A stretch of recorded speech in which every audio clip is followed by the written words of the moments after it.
सादर करीत आहे श्यामची आई.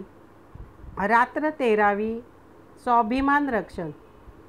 श्रोते हो, चला तर मग आपण आज कथेला सुरुवात करूया. जो गृहस्थ असतो त्याने दक्षिणा घ्यावयाची नसते. दक्षिणा भिक्षुक ब्राह्मणाला घेण्याचा अधिकार आहे, कारण त्याला इतर उत्पन्न नसते व वेदविद्येशिवाय इतर धंदा नसतो. म्हणून ब्राह्मणाला दक्षिणा द्यावी असे सांगितलेले आहे. इतर देशातही उपाध्याय आहेत, इतर धर्मातही आहेत. काही ठिकाणी त्यांना सरकारातूनच पगार मिळतो. आपल्याकडे समाजच ब्राह्मणाला देई.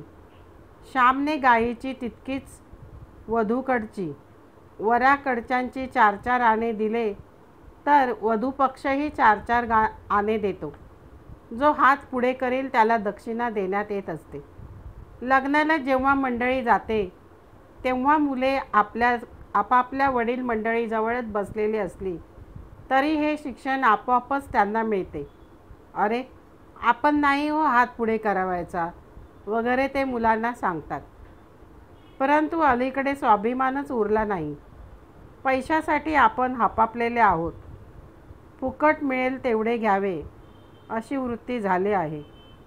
आगगाडीतून जपानी एजंट सिगारेट वगैरे फुकट वाटतात व श्रीमंतही त्या फुकट सिगारेट घेऊन ओढताना मी पाहिलेले आहेत. श्रीमंतसुद्धा मोफत दवाखान्यात जाऊन औषध घेतील. श्रीमंतीची मुलेसुद्धा नादारीसाठी अर्ज करतील. दारिद्र्याचा व दास्याचा हा परिणाम आहे. मी लग्नाला गेलो व मुलांकडे जाऊन बसलो. शाळेतील बरोबरीची आम्ही मुले एकत्र बसलो होतो. एका बाजूने बसले म्हणून खोड्या करता येतात, टवाळकी करता येते. कोणाच्या टोपीवर नारळाची शेंडी ठेवा, कोणाच्या खिशात खडे टाक, कोणाला हळू चिमटा घे असे चालते. दक्षिणा वाटण्यात आली. काही मुलांनी हात पुढे केले. मीही माझा हात पुढे केला. सहज गोष्ट होऊन गेली. माझ्या लक्षात चूक आली नाही. लहानपणी पैसे हातात असले म्हणजे आनंद होतो. मी ते 2 आणे घेऊन घरी आलो व मोठ्या हर्षाने आईजवळ द्यावयास गेलो. जणू माझ्या आईचे, माझ्या श्रमाचेच ते होते.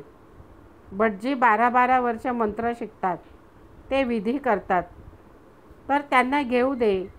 मला ते 2 आणे घेण्याचा काय अधिकार? प्रत्येकाने श्रमावे व मोबदला घ्यावा, तरच ते शोभून दिसते. आईने विचारले, कुठले रे पैसे? मी म्हटले, शेवंती वाढ निश्चयाचे.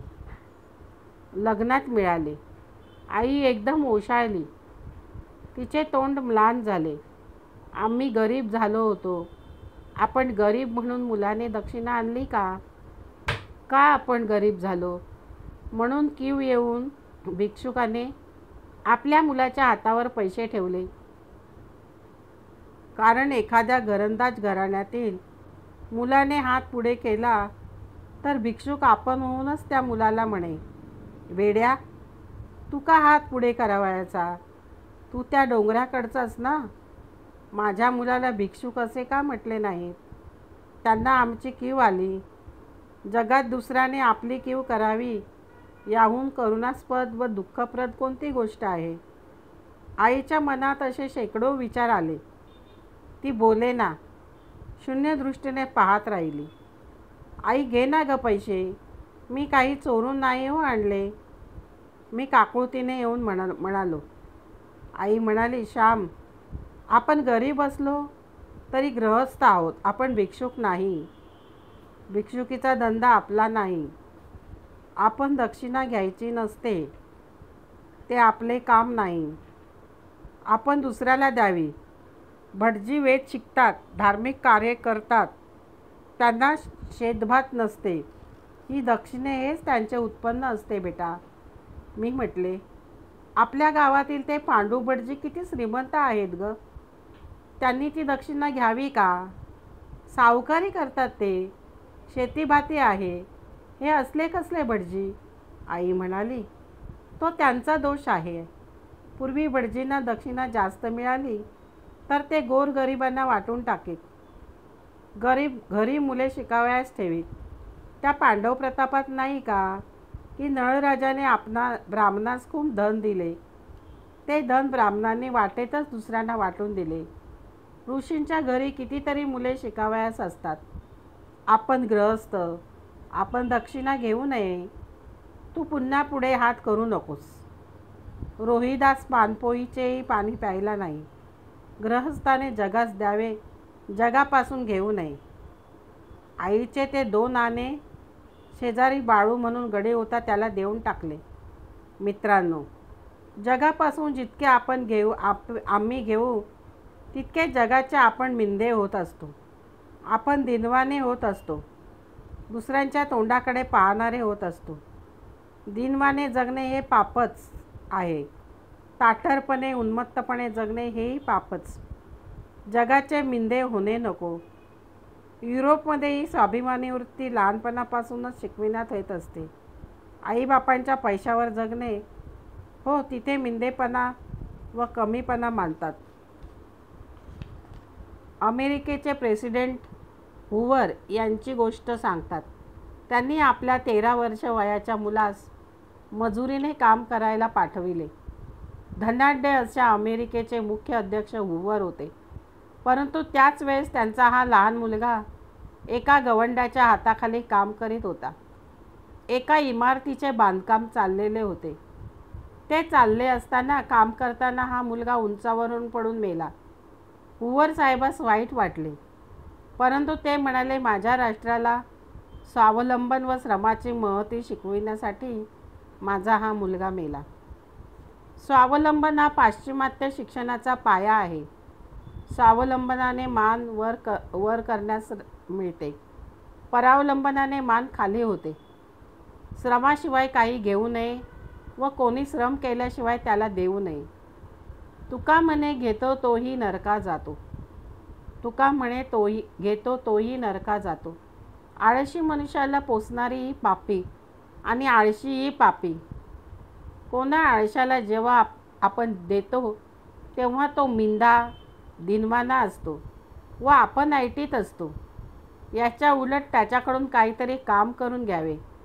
लाकडे फोडून घ्या, कपडे धुवून घ्या, जमीन खणून घ्या, काहीतरी काम करून घ्या.